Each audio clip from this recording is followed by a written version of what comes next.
The unexpected doorway. Zara checked the address on her phone one more time before approaching the imposing glass building. The morning sun reflected off its surface, momentarily blinding her. This had to be the place, Divya's new luxury apartment in the heart of Mumbai. She adjusted her ponytail and straightened her simple cotton kurta before pressing the buzzer for apartment. 1701. Just a minute, came a deep male voice through the intercom. That wasn't Divya. Zara frowned, wondering if she had the wrong apartment. Before she could double-check, the door swung open, revealing a tall man with sharp features and intense eyes. A thin scar ran from his right temple to his jawline, giving his otherwise handsome face an asymmetrical quality that was oddly captivating. "You're not Divya," Zara blurted out. The corner of his mouth twitched, almost forming a smile but not quite committing. An astute observation. "And you are?" Zara Mathur. "I'm here to help Divya move in. We planned this weeks ago." Recognition flashed in his eyes. "Ah, the schoolteacher friend. Divya mentioned you'd be coming." He stepped aside, gesturing for her to enter. "I'm Vikram, Divya's brother." Zara tried not to gape as she stepped into the apartment.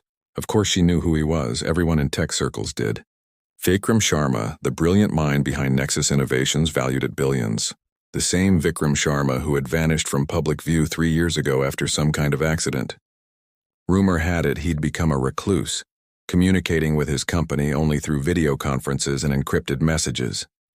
Yet here he was, in faded jeans and a simple linen shirt, looking surprisingly normal despite the intensity that seemed to radiate from him. "Divya's running late," he explained, closing the door. "Traffic jam on the Western Express Highway. She called to say she'll be here in about an hour." "Oh." Zara shifted awkwardly. An hour alone with the infamous Vikram Sharma wasn't what she had planned for her Saturday morning.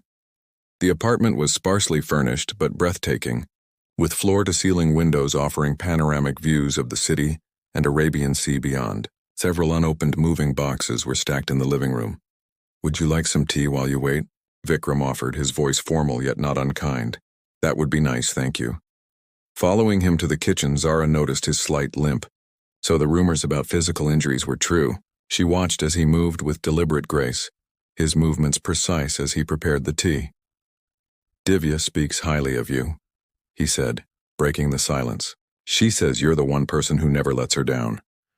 We've been friends since university. She's done the same for me many times."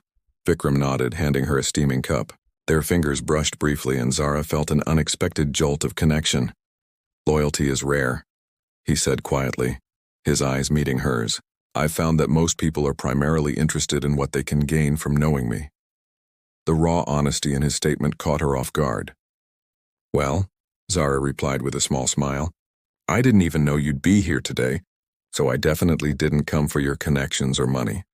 For the first time, Vikram's face softened into a genuine smile that transformed his features. "No," he said thoughtfully, "I don't believe you did." Beneath the surface, the awkward silence between Zara and Vikram gradually eased as they began unpacking Divya's kitchen items. Zara arranged colorful ceramic plates while Vikram methodically organized the glassware. His movements were efficient but careful, as though each object required precise placement. "Your sister certainly loves cooking," Zara commented, unwrapping yet another specialized gadget.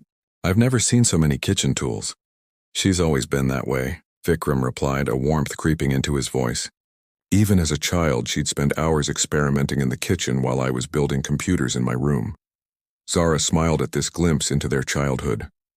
Different passions, but similar dedication. Vikram nodded, seeming surprised by her observation. "I never thought about it that way."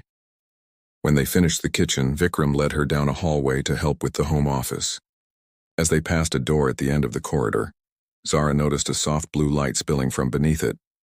"What's in there?" she asked. Vikram hesitated, his hand unconsciously touching the scar on his face. "My space. It's not part of Divya's apartment." Zara's curiosity must have been evident because after a moment's consideration, Vikram added, "Would you like to see?" Without waiting for her response, he pushed open the door. Zara stepped into what could only be described as a personal observatory. The room was circular with a retractable dome ceiling, partially open to the sky. A massive telescope dominated the center, surrounded by digital screens displaying star charts and celestial calculations. This is incredible, Zara whispered, turning slowly to take it all in. The walls were covered with photographs of nebulae, galaxies, and star clusters, some familiar from science books, others looking like personal captures. Astronomy has always been my refuge, Vikram said quietly. When everything else became complicated, the stars remained constant. Zara approached one particularly stunning image of a spiral galaxy. Did you take these? Most of them. That one's Messier 74, about 32 million light-years away. She turned to find him watching her reaction, vulnerability evident in his eyes. This room was clearly more than a hobby. It was his sanctuary. After the accident, he continued, his voice low, I couldn't bear being in public. The stares, the whispers. But up here, looking at objects millions of light-years away, my problems seem insignificant. Zara stepped closer to the telescope. May I? He nodded, moving beside her to adjust the eyepiece. As he leaned in, she caught the scent of sandalwood and something distinctly him. Their shoulders touched briefly as he showed her how to focus. Right now, it's pointed at the remnants of a supernova, he explained. A star that exploded centuries ago, but whose light is only reaching us now. Zara peered through the lens, gasping at the delicate filaments of glowing gas. When she looked up, Vikram was watching her with an expression she couldn't quite decipher. Sometimes beautiful things come from destruction, she said softly. Something shifted in his gaze. A spark of recognition. Perhaps even hope. The moment was interrupted by the sound of the apartment door opening, followed by Divya's cheerful voice calling out. We should join her, Vikram said, but he lingered a moment longer, as though reluctant to leave this shared moment behind. The hidden collection. The rest of the morning passed in a flurry of boxes and laughter, as Divya directed their unpacking efforts with her characteristic enthusiasm.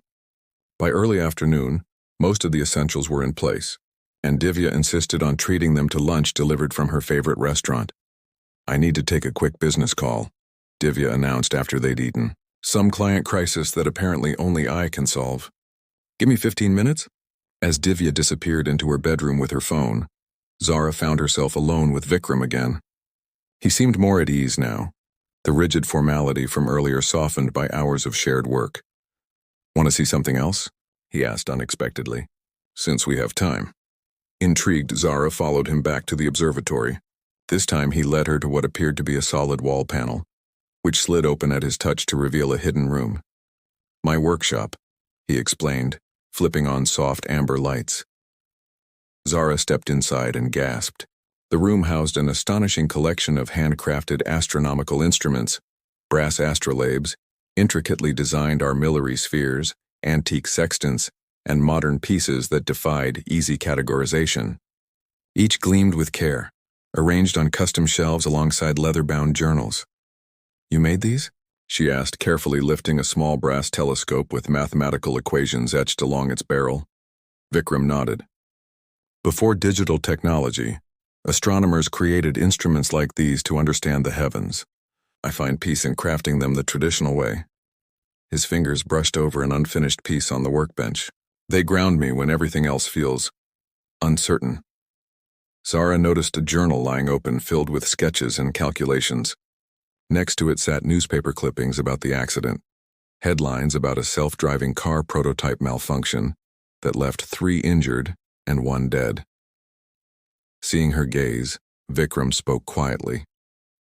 My technology failed that day. The autonomous vehicle system I designed, it misinterpreted data during a demonstration. My colleague Priya died. I survived with these scars and a rebuilt leg. Zara's heart ached at the pain in his voice. Is that why you disappeared? Partly. The company lawyers handled the public fallout, but I couldn't forgive myself. How could I continue creating technology when my creation had taken a life? He gestured to the instruments around them. So I returned to these, objects that observe but don't intervene. That can't hurt anyone. Impulsively, Zara touched his hand. But your innovations have helped countless people. One tragic failure doesn't erase that. His eyes met hers, surprised by her defense. Most people just see the billionaire who hid away after a scandal. I'm not most people, she replied softly. And I don't think you're hiding anymore. You're healing. Something unspoken passed between them as their hands remained connected. For a moment, the rest of the world seemed to fade away, leaving only this quiet understanding. Vikram, Zara? Divya's voice called from the main apartment. Where did you two disappear to? But neither moved immediately, both reluctant to break the moment of connection that felt somehow as rare and precious as the stars themselves. Constellations. 3 days after helping Divya move in, Zara's phone lit up with an unexpected text message from an unknown number. This is Vikram. There's a rare conjunction of Jupiter and Venus tonight. Optimal viewing from my observatory. Divya gave me your number. Would you like to see it? Zara read the message twice, her heart quickening. She hadn't stopped thinking about Vikram since that day. His intensity, his vulnerability, the way his eyes seemed to see beyond her carefully maintained exterior. When she arrived that evening, Vikram greeted her with less formality than before. The apartment was quiet, Divya away on a business trip. He led her directly to the observatory, which was now darkened except for the soft glow of astronomical instruments. It begins in 20 minutes, he explained, adjusting the telescope. Some cultures believed planetary conjunctions heralded new beginnings. Zara smiled. Are you telling me you believe in astrology, Mr. Science? Not astrology, he replied, a hint of amusement in his voice. But I do believe in new beginnings. They sat beside the telescope on a small cushioned bench, the dome above them partially open to reveal a swath of night sky. Mumbai's light pollution obscured many stars, but the telescope would compensate. Why did you invite me here tonight? Zara asked directly, watching his profile in the dim light. Vikram was quiet for a moment. Because you saw me, he finally said. Not my wealth, not my scars, not my reputation, just me. I still see you, she whispered. His hand found hers in the darkness. Before the accident, I was arrogant. I believed technology could solve everything, control everything now. He gestured toward the sky. The universe reminds me how little control we truly have. Is that why you haven't returned to your company? I'm afraid, he admitted, the words seeming to surprise even himself. Not a failure, but of causing more harm. What if I create something else that hurts people? Zara turned to face him fully. What if you don't? What if your fear keeps something wonderful from existing? He studied her face. What are you afraid of, Zara? She hadn't expected the question to be turned back on her. Insignificance, she confessed. I teach children about the wonders of the universe, but what difference am I really making? Will anyone remember me when I'm gone? His fingers tightened around hers. I will. The simple declaration hung between them as Vikram guided her to the telescope. Through the eyepiece, 2 brilliant planets appeared to touch in a celestial embrace, their light merging into something greater than either alone. Beautiful, Zara breathed. When she looked up, Vikram was watching her, not the sky. Slowly, deliberately, he leaned forward until his forehead touched hers. New beginnings, he murmured, and the space between them disappeared.